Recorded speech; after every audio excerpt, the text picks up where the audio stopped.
if you are a black woman, your therapist should not be a white woman. And I'm going to, during carnival, it's part of the culture to drink a lot, you know, your all-inclusive fets, stuff like that. And like, I'm outside 1-2 weekends a month, usually in the summer, because I'm young, I'm hot, and I'm turned. Why did I just read my fucking provider notes? And this bitch labeled me as having alcohol use. Hi guys, welcome back to our channel. In case you're new here, my name is Maren. And I'm Maureen. Right. So in today's episode, we're going to be talking about a video we found on TikTok of a Black American sister who was describing her experience with her white therapist. And just a disclaimer, we have to say that this might be a unique experience to her, but the question we're asking is, how often does these situations or scenarios Okay, so shout out to the Kenyan twins for actually talking about mental health. I actually made a video. I talked about mental health in detail on this channel. And there's a couple of reasons that I did that. And I want to refer back to one of the videos that I made when I was in Tennessee. So when I was in Nashville, and so some context here, Nashville is this like bachelorette city that is very popular for people to get drunk and walk up and down Broadway, basically. So there was a black man who was like walking down Broadway. He looked a little bit drunk, but I mean, everybody's drunk on Broadway, so I don't know what was out of the ordinary for that. But then I saw so he's walking, and then I saw like some police officers kind of like pull up in a car. And first it was like one, and then it was like 7. So 7 police officers start like following this one black man who just seemed to be like drunk walking down the street. And I was very confused by that because I'm like this guy wasn't doing anything. I didn't see him bothering anyone. I will say I just saw it. So I just turned on my camera and I started following. So I just followed this for like 8 minutes. And they knew I was filming, so I'm not sure if they changed their behavior because of this. But I feel like they were actually going to try to lock up this man who literally was just walking down the street drunk. So he didn't do anything. He was just like drunk and outside, but he was black. And so they were criminalizing his race and probably trying to say that he was having a mental health issue. But he wasn't. Like, he was able to talk to them because I had it on camera. And I saw so many people watch that video, which I thought was very interesting. Because I think when I was talking about mental health before that incident, I don't know if it was actually very clear to a lot of people, like, what I was saying. Like, yes, American society is actively trying to implement policies and create new diagnoses, create new ailments, create new things that are seriously like racialized so that they can like say, oh, it's like the black people have this. This is the thing that's wrong. So in this instance, there's a woman who literally went to Carnival, was describing her Carnival experience, which is like, Carnival is very well known. But even if you don't know what Carnival is, because there's like a million different cultures, there's going to be something else that you participate in that like your therapist might not know what it is. So there's a cultural difference there. Now, in the video, I do think that the twins are overlooked at really everyone except maybe the black therapist. So there's a black therapist who gives commentary on this, and she was like explaining why she personally recommends to other people for black people to have black therapists. I have mixed feelings about that. And I'll go into that, but I do want to just stay on topic for a minute about the cultural differences and the malignancy that is seen in black women specifically. I think there's something weird happening in society, and I don't think that this would have been a problem exclusively with just a white therapist. I think if she would have had a Hispanic therapist, an Asian therapist, she probably would have had a very similar experience because like those groups, and I think if you go back to my the Huda Miss Piggy video, you'll kind of understand. You'll hear from multiple black women. Non-black women of color have clustered themselves into almost like a it's kind of a pathological problem, really, because, like, first of all of their cultures are very different, and a lot of their cultures are trying to mimic American, like, Western society, but they're not American Western society. So these are like immigrant women who aren't from here. But if we're talking about things that Black American women specifically are doing in America, those actually are Western, and those are all of those traits or characteristics or whatever are from here.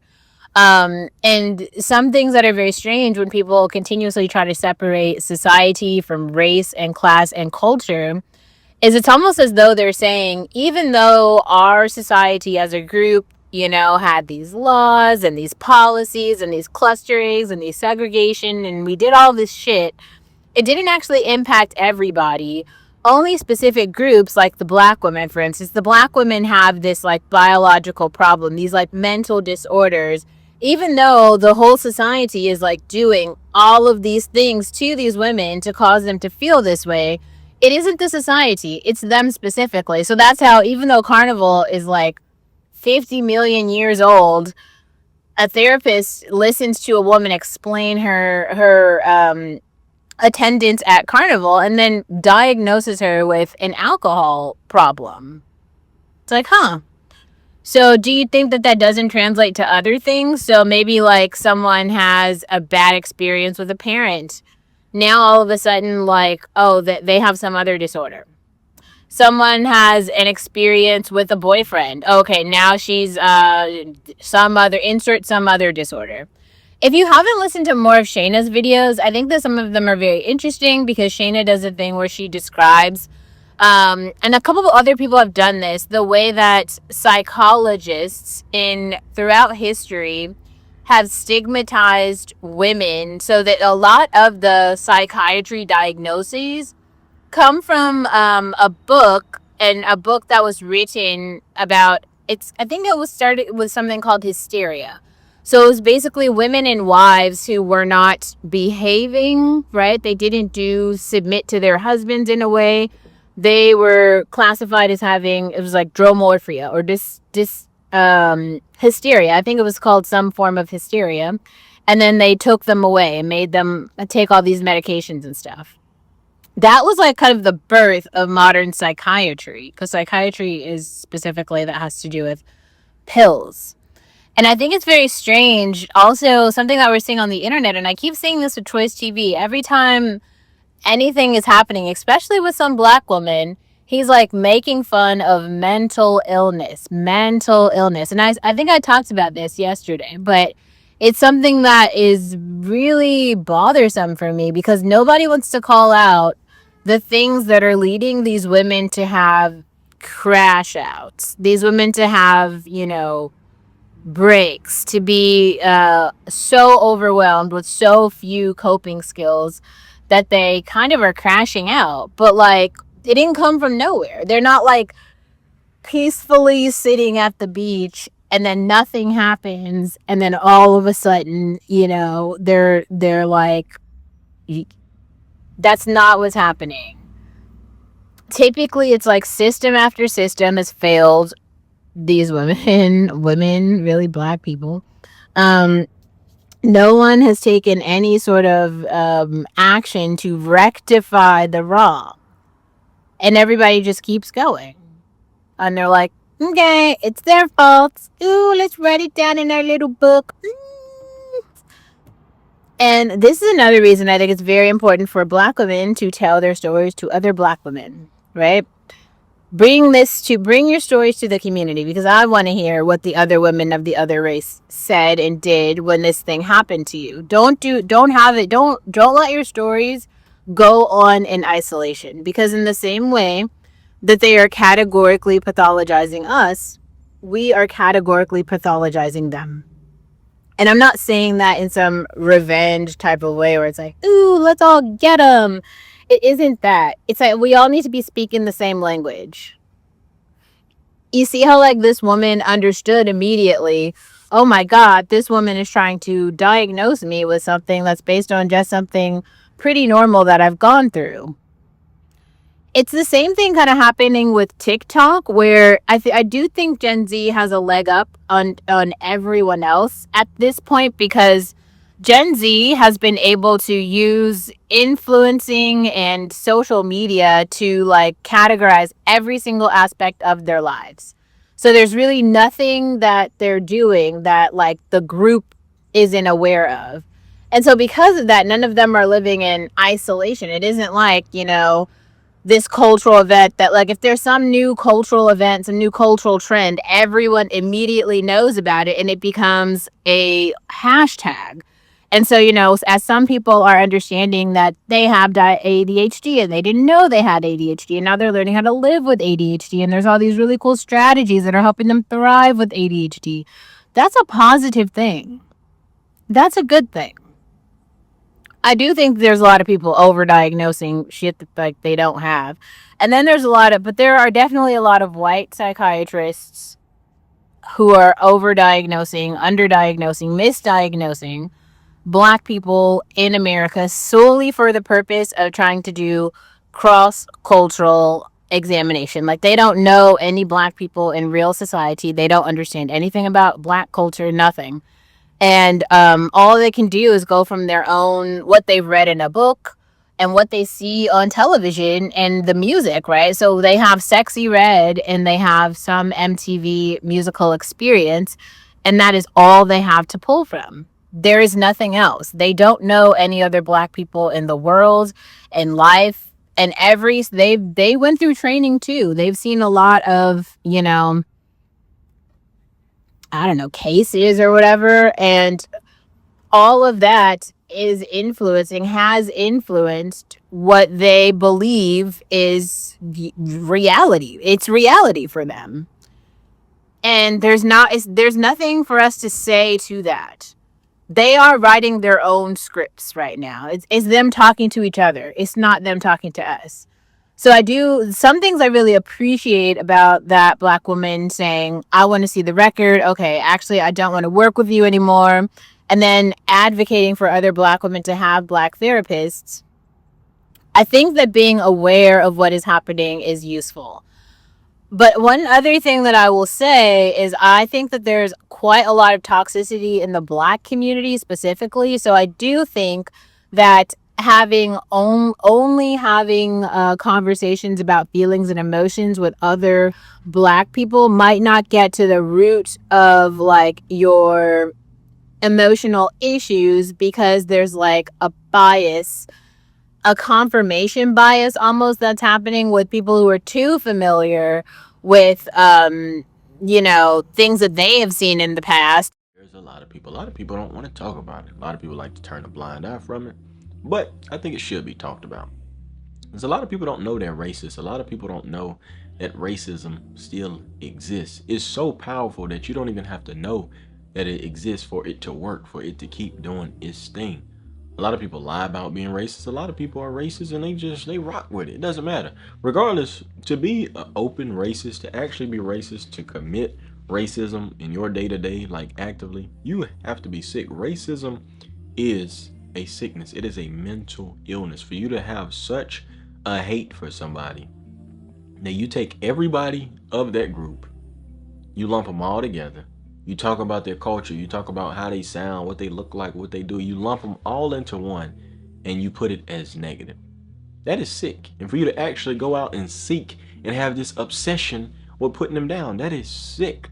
You hate somebody so much, but you can't stay away from them. You can't leave them alone. You can't just not be worried because you...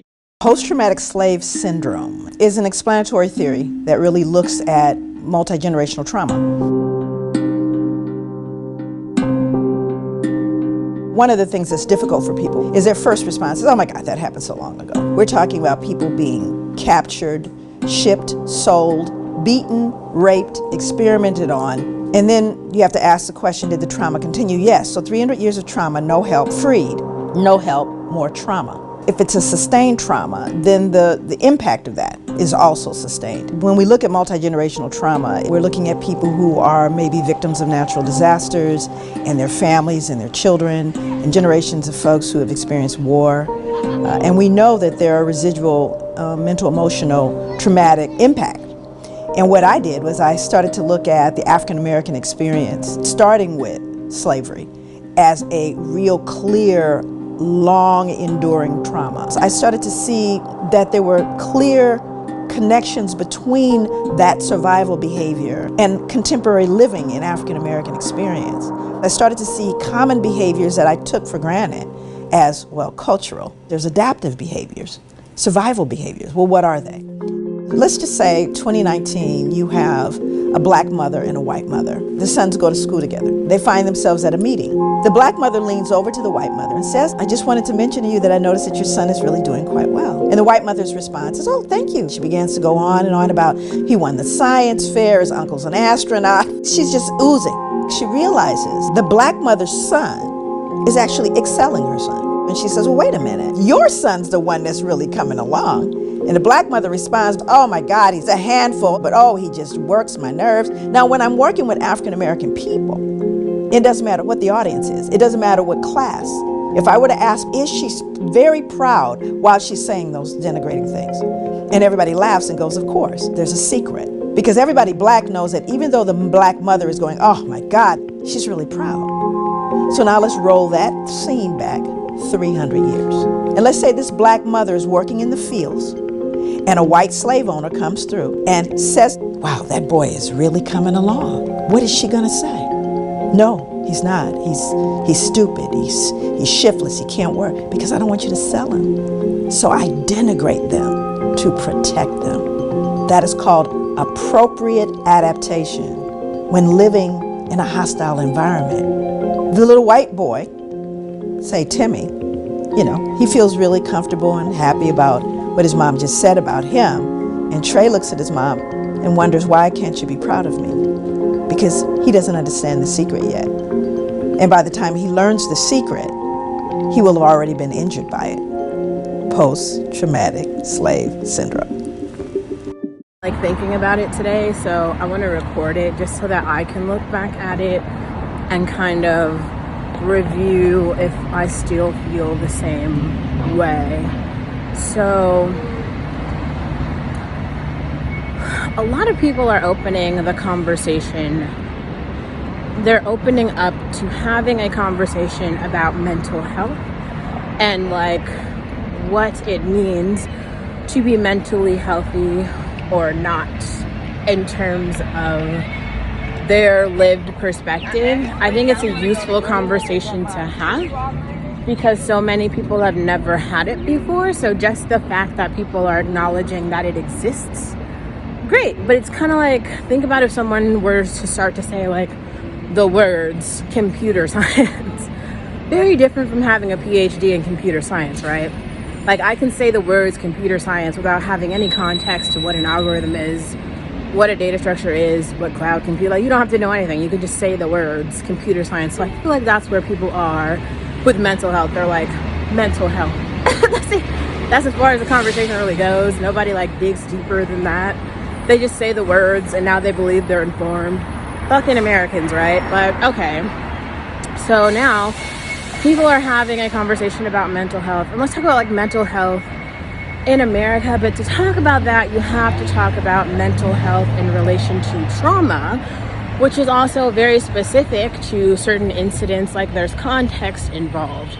So the more trauma a person experiences, the more dire their need for like mental health care. Like they need more specific care, the more trauma that they've like gone through. Okay, so that's the thing. We kind of understand that. But there's also a literal history of racism, Jim Crow, and slavery in America specifically. Now, this has been normalized for like a very long time. Not like a day or like a year. It was like centuries. And so a part of that means that there were people, a lot of people, most people in the society were living, right? They were going to work, they went to school. The psychology books haven't really gotten much different, especially in terms of like psychology and what we know about the human brain and the human experience. Like we didn't learn a whole bunch of new shit in the last like, I don't know, few years. to where like all of a sudden now we understand that like trauma and mental health are related, and also, what do you call it, like actualization, that being like a real thing, you needing to have like a whole lived human experience in order to be able to like self-actualize. You need to see like positive representations of yourself. Now, white Americans and like white people in general like understand that, because that's why they don't want. Hello, my name is Olivia. Welcome to my channel. I like to sit around at coffee shops or at the beach and talk shit. I talk about women's issues, feminism, relationships, but mostly being a black woman in America and how to survive that. Politically, I'm moderate, even though that seems hard for people to believe. I'm very conservative on issues like immigration, very liberal on other issues like feminism and abortion. Thanks for being here.